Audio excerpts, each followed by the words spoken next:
Fortuner में साईं रखो जी। बोले गति में भरे तो इस गाड़ी के अंदर हमने 3000 का डीजल डलवाया, तो इसमें डीजल ही नहीं है।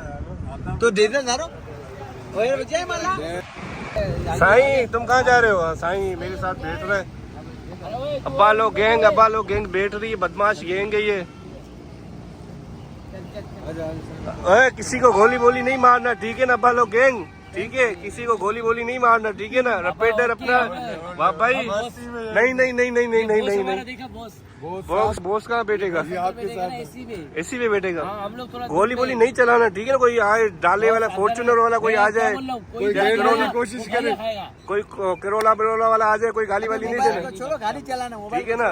नहीं मोबाइल ये हमारा मतलब की लंगोटिया जा रही, वो तो है। गोली बोली वाह भाई, अपनी पिस्तौल नहीं निकालना, ठीक है ना? हाँ पिस्तौल नहीं निकालना। वाह भाई आप वीडियो बनाओ, ठीक है, इस मोबाइल से, ठीक है?